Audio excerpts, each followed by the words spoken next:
आप, मैं लिख के देता हूँ, अगर शराबबंदी बनी रही तो 5 साल के अंदर लोग कोरस पीते हैं, पता नहीं क्या क्या नाम आजकल आ गया है, वो पीते हैं, ड्रग्स मारने लगेंगे।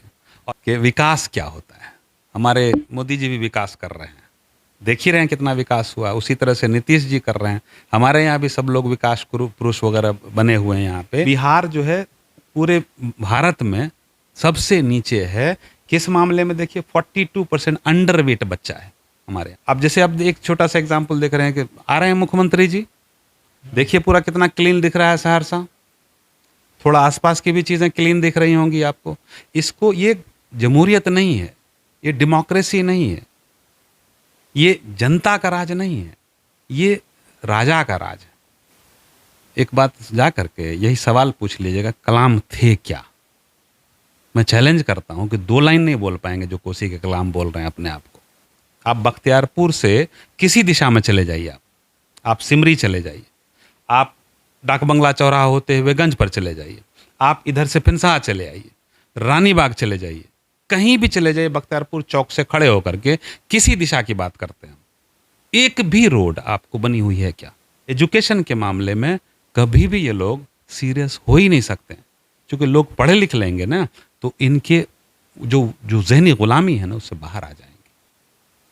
सिमरी बख्तियारपुर में एक गर्ल्स स्कूल है और वहाँ पे बच्चों के साथ जो भी पॉसिबिलिटी है उसको सोच के आपके दिल कांप जाएंगे, लेकिन एक भी बंदा नहीं वहाँ पे पहुँचता। अपने विधायक जी की बात करता हूँ, 4 साल 5 साल हो गया उनको, आप एक स्पीच उनका 5 मिनट का विधानसभा में दिखा दीजिए हमको। 10 साल हमारे एमपी साहब रहे, एक एनआरसी सीए पे 5 मिनट का स्पीच सुनवा दीजिए। इतनी बड़ी बड़ी ट्रेजिडी हुई, मुस्लिम का पूरा लीडर बने हुए हैं, इतनी बड़ी बड़ी ट्रेजिडी हुई, 5 मिनट का एक स्पीच सुना दीजिए जिन्होंने इन्होंने किसी बात पे, इशू पे बात किया होगा।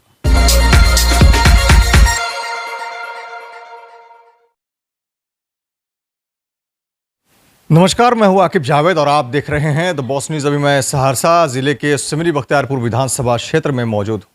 हमारे साथ जनसुराज के एक बड़े नेता हैं, आईएएस शिक्षक हैं, की नोट्स नाम के एक जो है कोचिंग संस्थान चलती है जिसमें ये आईएएस आईपीएस बच्चों को पढ़ाते हैं और वही लोग आगे चलकर डीएम, एसपी, कलेक्टर बनते हैं। आप लोगों को साफ तौर पर पता होगा। ऐसे हज़ारों बच्चे हैं जिनको इन्होंने आईएएस आईपीएस बनाया है। आज सिमरी बख्तियारपुर का बेड़ा उठाने के लिए आए हैं जनसुराज के बड़े नेता हैं।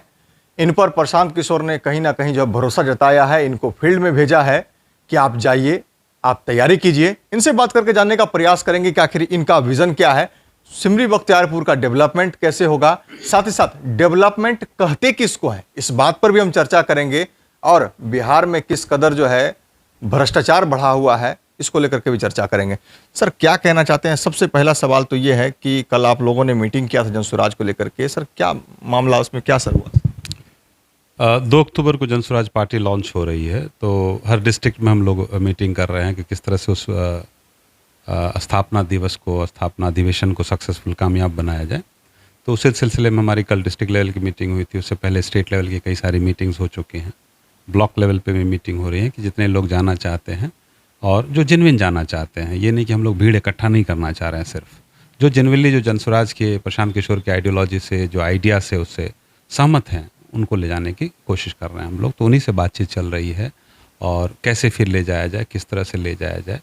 उसमें एक और चीज़ हो रही है कि लोगों से ये पूछा जा रहा है कि 2 जगह हम लोग में अभी डिस्कोर्स में है, एक पटना है, एक वैशाली है, कि पटना में किया जाए या वैशाली किया जाए। तो चूँकि वैशाली हमारे लिए एक गौरवशाली क्षेत्र है जो कि मगध की राजधानी थी और समझ लीजिए कि जो डेमोक्रेसी है उसकी जननी स्थान कह सकते हैं उसको, और वहाँ पे भी और पटना में भी 2 जगह हम लोगों की बात चल रही थी। तो लोगों से भी पूछा जा रहा है कि भाई वैशाली दिया जाए, 2 ऑप्शन दिया जा रहा है।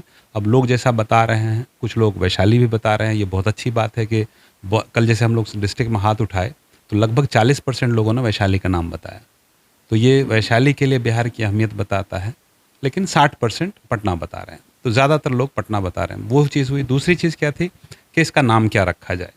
तो उसके लिए हम लोगों से 5-6 पॉइंट्स है, उसमें 7 पॉइंट्स हैं कि नाम क्या रखा जाए, उसके बाद कहाँ पे, नाम का मतलब इस अधिवेशन का नाम क्या रखा जाए।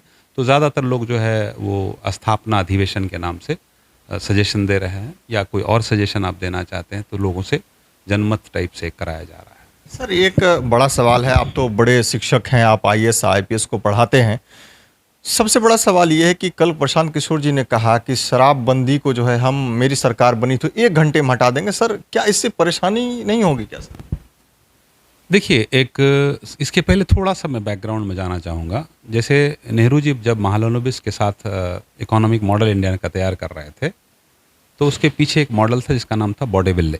बॉडेविल्ले एक बहुत बड़ा इकोनॉमिस्ट हुआ है, उसने इसको बेस दिया था और उस बेस पे को बना करके नेहरू महालनोबिस मॉडल बना। अब यहाँ पे जब डेवलपमेंट की बात होती है, तो डेवलपमेंट में एक पहलू होता है जिसको हम बोलते हैं कि कोई आदत होती है किसी इंसान की, एडिक्शन होता है। शराब उसी तरह का एडिक्शन है, जैसे सिगरेट है, शराब है या और भी ड्रग्स है। अभी देखिए, जो एक प्रशांत किशोर जो बोल रहे हैं, क्यों बोल रहे हैं उसके पीछे जाइए। गुजरात में बहुत दिनों से शराबबंदी है, बिहार में रिलेटिवली हाल फिलहाल में हुआ है। आज की डेट में गुजरात ड्रग माफिया बन चुका है। आप किसी कॉलेज में चले जाइए, मैं तो कॉलेज के बच्चों को पढ़ाता हूँ, किसी कॉलेज में चले जाइए आपको ड्रग ऑलमोस्ट फ्री मिलेगा। तो जब कोई भी चीज़ बैन की जाती है ना, तो उसके लिए लोगों के अंदर उत्सुकता ज़्यादा होती है। और एडिक्शन वाली चीज़ें जब बैन की जाती है तो पूरे इतिहास में कोई वर्ल्ड में उठा के देख ले, कभी कामयाब नहीं होता है। आज की डेट में आप पत्रकार हैं, हम भी यहाँ पे हैं, कहीं भी आपको चाहिए, घर पे शराब डिलीवरी हो, होम डिलीवरी हो गया है। जैसे वो पहले होता था कि दुकानों पे मिलता था, अब घर घर मिलता है। अब ये दुकानों पे मिलता है और घर घर मिलता है, इसमें दोनों में अंतर क्या है? देखिए, जब दुकानों पे मिलती है तो चीज़ें कंट्रोल्ड होती हैं, वो सरकार की नज़र में होती है, लोगों की नज़र में होती है, उसका टैक्स, हम इकोनॉमी पे नहीं जा रहे हैं उसका जो मैनिपुलेशन होता है, जैसे आराम से किसी को मिल जाएगा तो झगड़ा नहीं करेगा उस चीज़ के लिए। और जब बिचौलिया बन जाएगा तो इसमें सारे बिचौलिए एडमिनिस्ट्रेटर्स या पुलिस वाले या फिर जितने बहुत सारे पुलिस वाले हैं, बहुत सारे नेता हैं, ऊपर से लेकर नीचे तक लोग खा रहे हैं, वरना जो चीज़ बैन है वो कैसे मिल जाती है। दूसरा पहलू इसका क्या है कि जब आप इलीगल कोई भी चीज़ काम करना शुरू कर देंगे तो क्राइम बढ़ेगा। आप देख लीजिए पिछले 5 साल में जिस लेवल का क्राइम बढ़ा है, 2-3 साल में खास करके, हमको पिछले 20 दिन में हम देख रहे हैं कम से कम 5-6 मर्डर हो गया, जो कि बचपन से हम लोग इतना नहीं सुनते थे। बचपन से बड़े हो गए थे तो हमको लगता है 30 साल की उम्र में 1 मर्डर सुने थे, जो सभी लोग जानते हैं कि तो पूरा हंगामा हो गया था। आज की डेट में रात में देख लीजिए मर्डर हो गया, इससे पहले 2 दिन पहले एक जगह मर्डर हो गया, तीसरे उस दिन छोटी छोटी बच्ची को गोली मार देता है लड़का सब, चूँकि छोटे लड़कों के हाथ में दे दिया है। ये शराबबंदी की वजह से माफिया लोग उस छोटे बच्चों को, गरीब के बच्चों को यूज़ करते हैं। उन बच्चों को 200 रुपया, 300 रुपया, 500 रुपया पर डे दे देते हैं या 1000 रुपया दे देते हैं और उसको जाने को बोलते हैं। अब वो उसको प्रोटेक्शन के लिए उसको आर्म्स भी दे देते हैं। अब जब इतने छोटे बच्चों के अंदर हाथ में आर्म्स आ जाएगा तो उसको पता ही नहीं चलेगा क्या करना है। आप जितने सारे केसेस आप दिखा रहे होंगे या देखे होंगे, तो जो शराबबंदी है वो किस लिए की गई है, पहले ये देखा जाए। क्या उसमें गवर्नमेंट कामयाब है? तो हर पहलू में गवर्नमेंट नाकाम रही है उस शराबबंदी के कंटेक्स्ट में, कि आप शराब बंद किए ताकि शराब ना पिए लोग पी ही रहे हैं। आप शराब बंद किए ताकि शराब के रिलेटेड जो होता है, जो चीज़ें गलत बातें हो रही हैं, जैसे बीवियों को, बच्चों को मारना, लड़ाई करना, ये करना, आपका उसके कंटेक्स्ट में क्राइम 2 गुना 3 गुना बढ़ गया है। तो क्या फ़ायदा है? तो एक प्रैक्टिकल आदमी जो सोचेगा ना, एक होता है पॉपुलिस्ट मेजर के भाई ठीक है 4 लोगों को बता देंगे कि भाई शराब बंद कर दिया, अरे बड़ा अच्छा काम किया। नहीं भाई, आपने गलत काम किया। मैं लिख के देता हूँ, अगर शराबबंदी बनी रही तो 5 साल के अंदर लोग कोरस पीते हैं, पता नहीं क्या क्या नाम आजकल आ गया है, वो पीते हैं, ड्रग्स मारने लगेंगे। और ये पहला फेज़ होता है किसी भी इसमें ड्रग के इसमें जाने का, पहला फेज़ होता है शराब बंद कीजिए। सबसे बड़ी बात तो ये भी है कि महिलाओं को देखते हुए किया गया था, जिससे से उत्पीड़न का मामला बार बार आ रहा था, तो महिलाओं के हित में किया गया था। क्या इससे महिलाएं खुश होंगी? देखिए, कुछ महिलाएं हो सकता है खुश हों, कुछ लोग हो सकता है कि आदत भी छोड़ दिए होंगे, लेकिन आमतौर पे महिलाएं इससे ज़्यादा पीड़ित हैं। आप डेटा दिखा लीजिए, प्रशांत किशोर डेटा वाले आदमी हैं, वो हमेशा डेटा की बात करते हैं कि 6 लाख के आसपास, 7 लाख के आसपास केसेस बन गए हैं, 1 लाख से ऊपर कन्विक्शन हो गया है। अब सोचिए, और कन्विक्शन किसका होता है? देखिए, सबसे बड़ी चीज़ ये देखिए, कन्विक्शन किसका होता है? गरीब का। पकड़े कौन जा रहे हैं? गरीब पकड़े जा रहे हैं। सचमुच गरीब बच्चे सब जा रहे हैं या गरीब औरतें उसमें काम करती हैं? नकाब लगा के औरतें आज की डेट में दारू सप्लाई करती हैं, वो पकड़ी जा रही हैं। वो कौन होती है? किसी अच्छे घर की होती है क्या? किसी पढ़े लिखे घर की होती है? ये गरीब लोगों को एक तरह से समझ लीजिए कि हर तरह से जहर है। पीने की बात नहीं कर रहा हूँ मैं। सप्लायर कौन होता है? मीडिएटर कौन होता है? ड्राइवर होता है। ओमनी में सप्लाई करते हैं, ड्राइव करते हैं और बच्चे लोगों के साथ सप्लाई करते हैं। ये पूरा जनरेशन खराब किया जा रहा है उससे। सर डेवलपमेंट की बात जहाँ तक करिए सर, डेवलपमेंट होता क्या? जिस तरह से ढिंढोरा पीटा जा रहा पूरे बिहार में, डेवलपमेंट डेवलपमेंट, आखिर क्या है डेवलपमेंट? डेवलपमेंट का कुछ डायग्राम? ये बहुत ही अच्छा सवाल पूछे कि विकास क्या होता है। हमारे मोदी जी भी विकास कर रहे हैं, देख ही रहे हैं कितना विकास हुआ। उसी तरह से नीतीश जी कर रहे हैं। हमारे यहाँ भी सब लोग विकास पुरुष वगैरह बने हुए हैं यहाँ पे। अब देखिए विकास का मतलब, देखिए एक होता है वृद्धि, एक होता है विकास। वृद्धि जो होता है वो इसको हम क्वांटिटेटिव ग्रोथ बोलते हैं। क्वांटिटी का मतलब होता है जब मात्रात्मक वृद्धि होती है। जैसे सपोज कीजिए कि हमारा इनकम 10 रुपये है, अगले महीने 12 रुपया हो गया, तो हम कह सकते हैं कि मेरा इनकम बढ़ गया। कितना? से 2 रुपया में 10 रुपया, यानी कि 20% मेरे इनकम हो गया, बढ़ गया। इसको हम बोलेंगे वृद्धि हो रही है। विकास क्या है कि क्या उस 12 रुपये में हम अपना ज़रूरी काम कर पाते हैं, ढंग से खाना खा पाते हैं, ढंग से कपड़े पहन पाते हैं, अपने बच्चों को स्कूल भेज पाते हैं।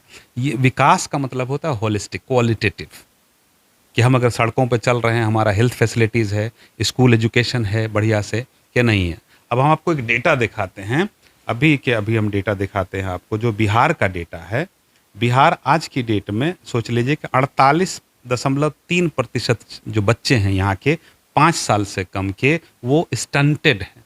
स्टंटेड मतलब होता है कि जिनको जो सूखा हुआ होता है, जिसको ग्रोथ नहीं है, उसको आप इसको विकास कह रहे हैं। बिहार जो है पूरे भारत में सबसे नीचे है। किस मामले में? देखिए 42% अंडर वेट बच्चा है हमारे यहाँ का। 42%, यानी कि 100 में से 42 बच्चा जो पैदा हो रहा है आज की डेट में, वो वेट कम है उसका।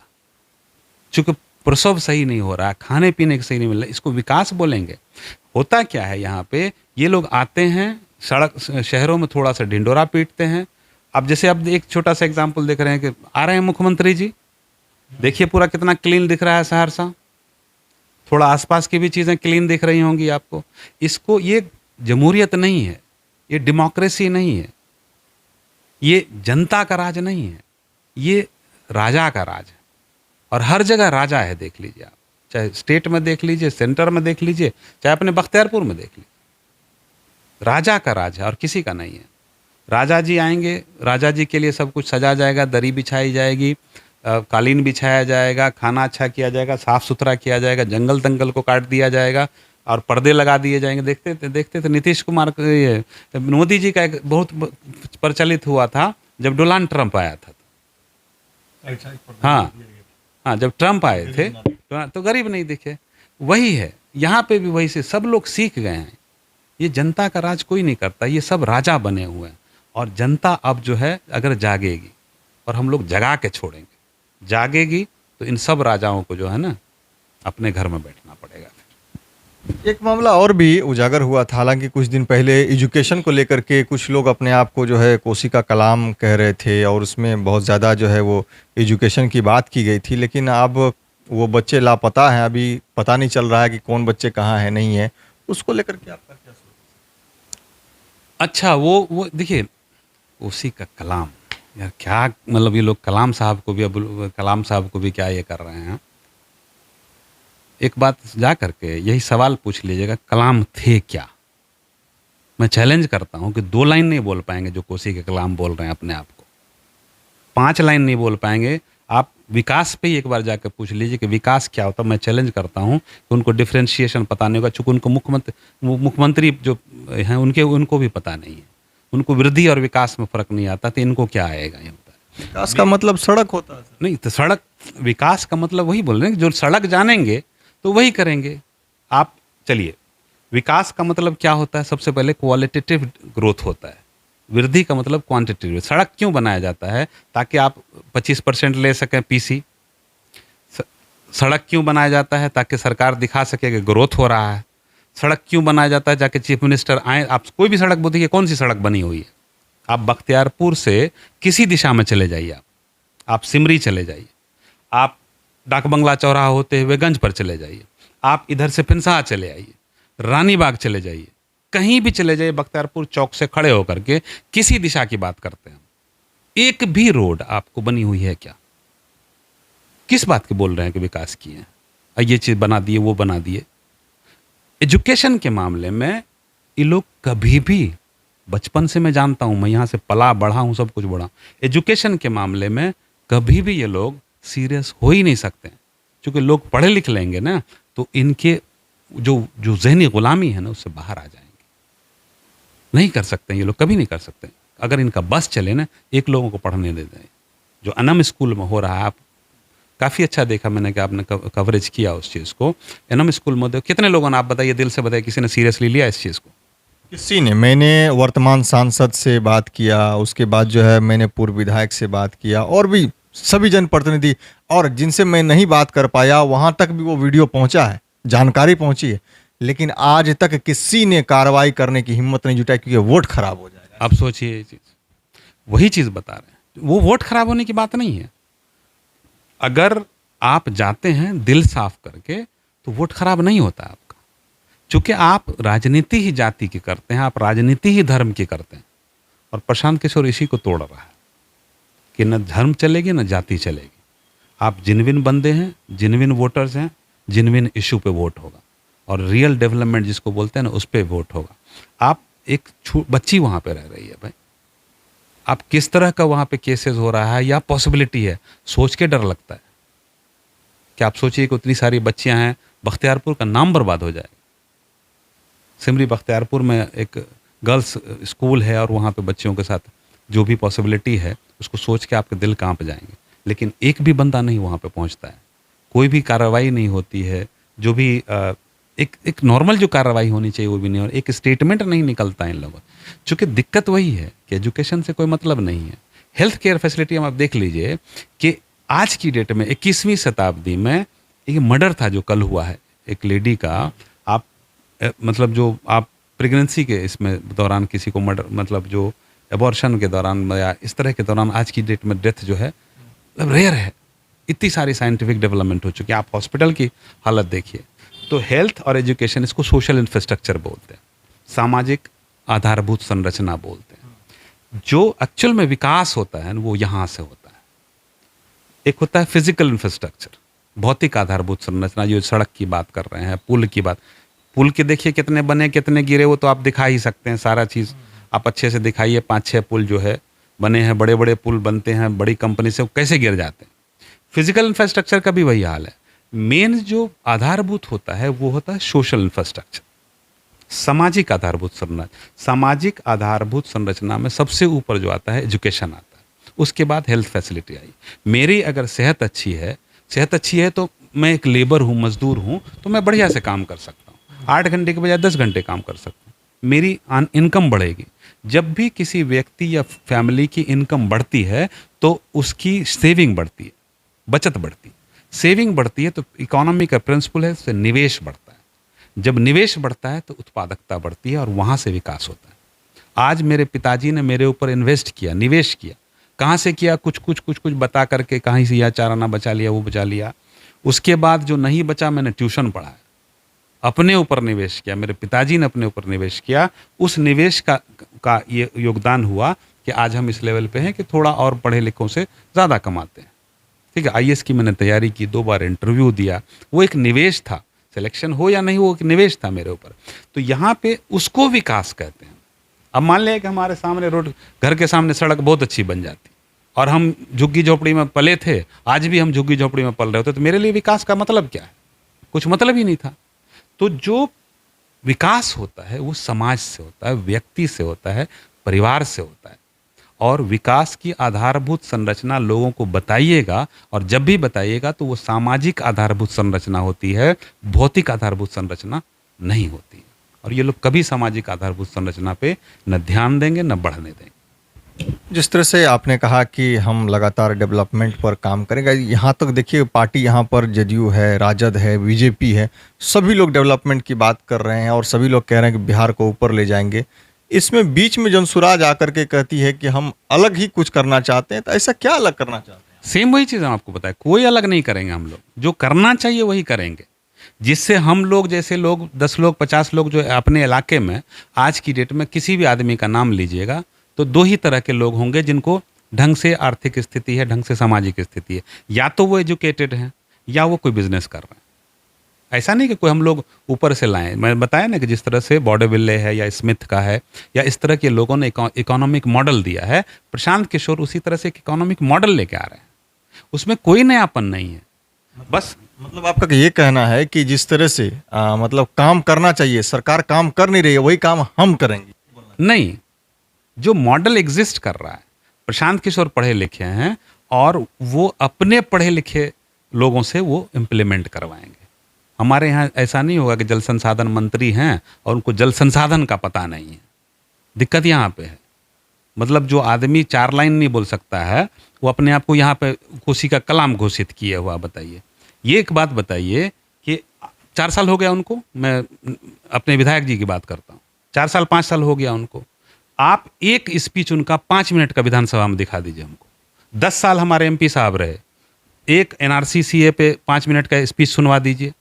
इतनी बड़ी बड़ी ट्रेजिडी हुई, मुस्लिम का पूरा लीडर बने हुए हैं, इतनी बड़ी बड़ी ट्रेजिडी हुई, 5 मिनट का एक स्पीच सुना दीजिए जिन्होंने इन्होंने किसी बात पे इशू पे बात किया होगा। 5 मिनट का सिर्फ हम बता रहे हैं। मैं चैलेंज करता हूं कि 5 मिनट में विधानसभा में ये किसी इशू पे बोले हैं। जनता को बेवकूफ़ बनाते हैं एक लेटर दिखा करके कि हम जो है ये विधानसभा में बोले। जिस आदमी को 5 मिनट बोलने की कैपेसिटी नहीं हो वो कलाम कैसे हो सकता है, ये बताइए आप, कैसे हो सकता है? तो जब हम जनसुराज में कोई भी आदमी आएगा, एक बात की गारंटी मैं देता हूं कि वैसा आदमी कभी मिनिस्टर नहीं बनेगा या रोल प्ले भी नहीं करेगा जिसको उस रोल का पता ही नहीं हो।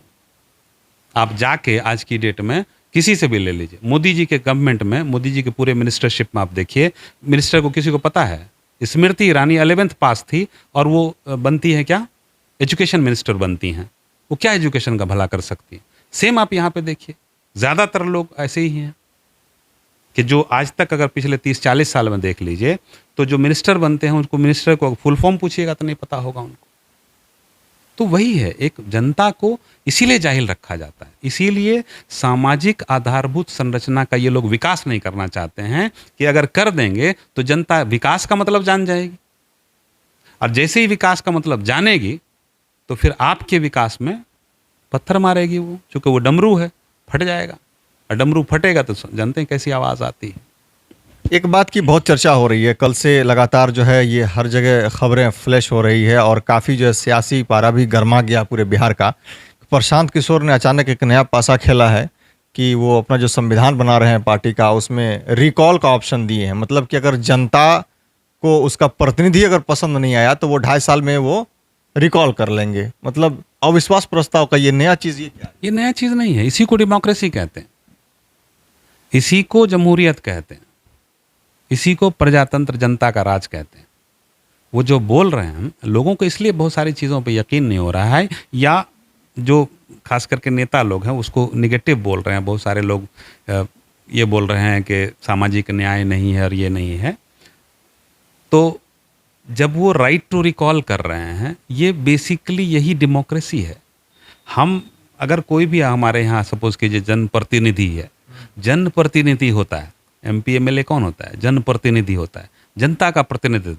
अगर जनता आपको जगा रही है, जनता आपको जिता रही है, और जनता जिता रही है तो उसके पास पावर क्या है? आप 5 साल लूट खसोट करते रहिए और जनता के पास तो पावर छिन गया।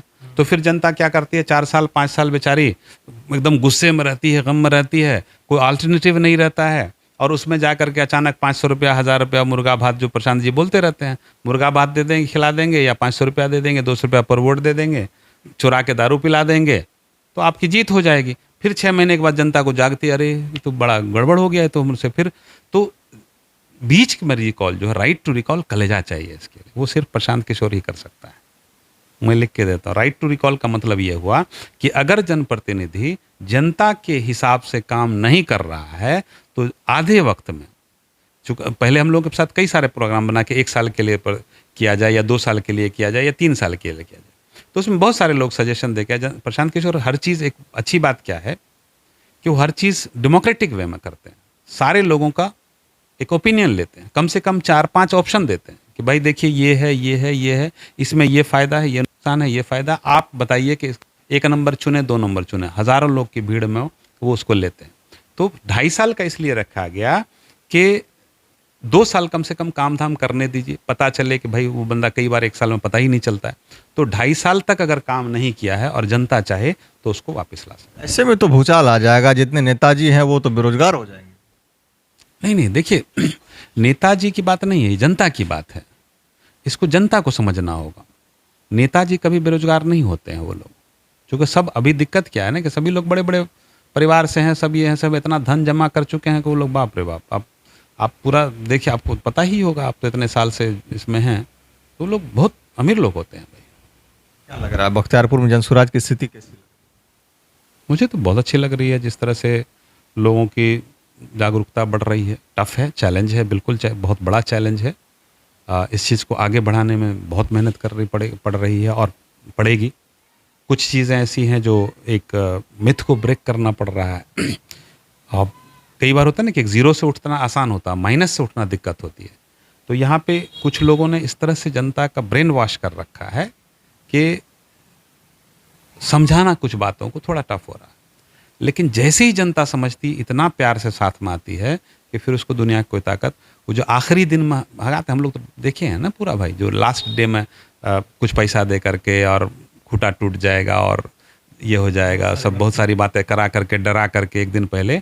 हम लोग के साथ एक अच्छी बात है कि जो आ रहे हैं ना, उनको तोड़ने के लिए फिर मुश्किल होगा। धीरे धीरे आ रहे हैं लोग, लेकिन तोड़ना बहुत मुश्किल होगा। क्या लग रहा है जनता का प्यार इस बार आपके साथ रहेगा? जनता का प्यार तो मुझे बचपन से मिला है। अगर इलाके में कभी भी जाइए, एज ए पॉलिटिशियन एक नया चैलेंज में फेस कर रहा हूँ, एक नया सफ़र है मेरा। कभी हम एज ए पॉलिटिशियन नहीं रहे हैं, लेकिन मुझे बख्तियारपुर की जनता ने जितना प्यार दिया है, हमको नहीं लगता कि किसी को भी मिला होगा। हाँ, एज ए पॉलिटिशियन लोग फिर मुझे दूसरी नज़र से देख रहे हैं, इसमें कोई शक नहीं है। तो कई सारे सवाल आ रहे हैं, क्या भैया कहाँ है गेलू टाइप से, तू छोड़ा नहीं सब का, तू बढ़िया था लन तो पढ़ाया रहो तो ठीक कर लो। तो बहुत सारे सवाल आ रहे हैं। अब उनको थोड़ा समझाना मुश्किल हो रहा है। कई बार समझ जाते हैं, कई बार थोड़ा टाइम लगता है, कई बार 2-3 बार मिलना पड़ता है। तो प्यार तो माशाल्लाह बहुत मिला है हमको, इसमें तो कोई शक नहीं। तो आपने सुना, खास बातचीत द बॉस न्यूज़ से शमीम अनवर की थी। इनका साफ तौर पर कहना है कि सिमरी बख्तियारपुर के लोगों का तो अच्छा खासा प्यार मिल रहा है, और मैं कहीं बाहर का तो हूँ नहीं, मैं यहीं का हूँ। शुरू से अब तक प्यार मिलता आया है। हालांकि अभी नई चीज़ करने को मिली हमें, राजनीति में हम आए हैं, तो अब प्यार थोड़ा अलग किस्म का मिल रहा है, लेकिन प्यार बढ़ता ही जा रहा है दिन ब दिन। साथ ही साथ डेवलपमेंट को लेकर के इनका साफ तौर पर कहना है कि डेवलपमेंट जो होना चाहिए वो हो नहीं रहा है।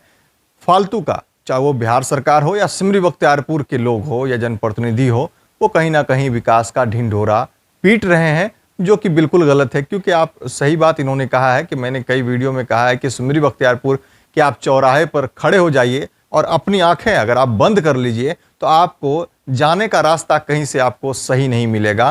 तो आप बताइए, डेवलपमेंट किसको कहा जाता है? ऐसे ही खबरों को देखने के लिए आप बने रहें हमारे साथ और देखते रहें द बॉस न्यूज़।